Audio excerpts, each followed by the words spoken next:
Hey, welcome back. It's time for another edition of Tom's Page Turning Tuesdays. When we left off, I was riding with John in his beloved Austin Healey sports car on my way to a doctor regarding my asthma attacks. We're sitting but a few precious inches off the ground, which exaggerates the sensation of the oh my god, we're going to die speed that John insists on driving.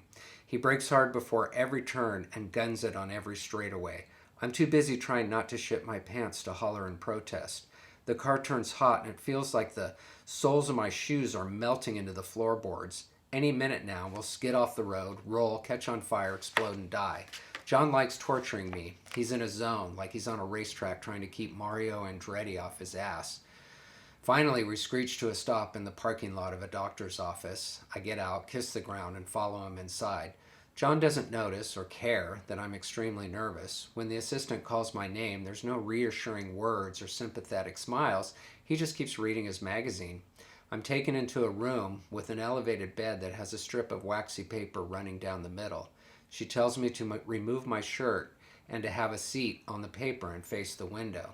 Then there's a knocking at the door. The doctor enters, introduces himself, shakes my hand, sees that I'm anxious about the procedure, and tells me not to worry. All you'll feel are a few tiny little pricks. But first I need to draw some marks on your back. He uses a felt tip pen, and I know each gentle sensation is a prick target, and he's drawing a lot of them. that tickles, I say nervously, wishing he'd stop already. More dots. We haven't even started, and I've had enough. He has no idea how sensitive I am. More dots. I hear a click and a buzz behind my back. I can't see what it is, but in my mind's eye, he's holding a hybrid arc welder scalpel gun. The first prick comes without warning, and it hurts much more than expected. I react as if struck by lightning and fall to the floor. That didn't hurt, he tells me, as I'm slowly standing up. A little, I say, eyeing the door, wondering if I can outrun him and his staff. I think you're overreacting. It's not that painful, so sit back, down, buck up, and hold still, please. Fuck you, prickhead. If only I had the guts to actually say it out loud. I suppose it wouldn't be a prick test without a prick to perform it. Reluctantly, I get back into position. The procedure goes on as I try to tune everything out. Into each divot of upturned flesh, the doctor places a minute sample of various substances to evaluate what reactions might occur and to what degree. Each prick is now the equivalent of a bee sting, which I'm sure he's testing for as well. I lose track of counting them. Surely by now, he must be done with all the North American species. Might as well test for kangaroo hair, sloth fur, and llama lint while we're at it. I have an idea. Test for cat hair and let's be done with it. I'm a sweaty, tense mess when it's finally over. John drives us dangerously fast on the way home, but I'm too drained to care. I'm perfectly fine dying. Mom has to peel the shirt away from my dried blood to get it off my back. She examines the marks. Did they test for kitty litter? She examines the marks. You're going to have to edit that. She examines the marks. Did they test for kitty dander? Kitty dander? I wonder. The name sounds like a Playboy bunny. Who's she? I ask. It's not a who, it's a what, John chimes in. Kitty dander is dried cat saliva, and because it's an airborne irritant, it can cause a reaction without contact. That's probably what I'm allergic to, don't you think? We'll see, they say together. Sure enough, I test positive for kitty dander and cat hair, along with certain Arctic mites, a variety of pollens, caribou hide, and tail feathers of the Madagascar red foddy. Now that we have scientific proof that I am indeed allergic to cats, I assume my health will outrank the cat, right? Wrong! Mom essentially accuses me of cheating on the prick test. I know your allergy attacks are stress related. You can bring them on just by thinking about it. You've always been an overly sensitive child, even if there's nothing physical for you to react to.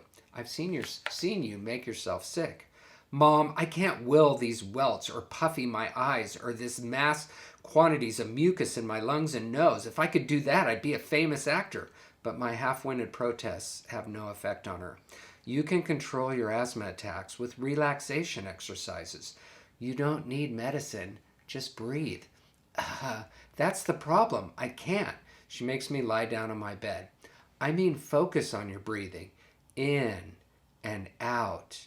In, out. It's annoying as all hell how slow she's talking. Relax by picturing yourself moving in slow motion. Picture yourself leaping into water. You are one with the water. One, one, one. You are one crazy mama bitch for thinking this will work. I'm too young to use mental imaging to cure my asthma. Meanwhile, there are Primatine Mist commercials on TV that promise to start working within 15 seconds. I beg for some of that, but Mom and John think I need to conquer my illness mentally. I feel belittled and confused. In the end, it's me, not the cat, that's forced outside as much as possible. I find a shady spot under the front porch and lay in the cool dirt to avoid the scalding sun. Sometimes mom brings me a snack or something to drink, and she pets my hair and tells me I'm a good boy. I've been demoted, and now I have the status of a house pet. Robin clears her throat. That's about all the time we have today. I had a feeling we were close. I'm really glad you're opening up. Don't forget your umbrella. I'll walk you out. I need to stretch my legs. I stand, stretch, and walk down the hall with her. How attached are you to those doorbells on the front door? I'm sorry. Beg your pardon? Nothing. See you next Wednesday. I'll see you guys next Tuesday. Thanks for tuning in for another edition. Thank you. Bye.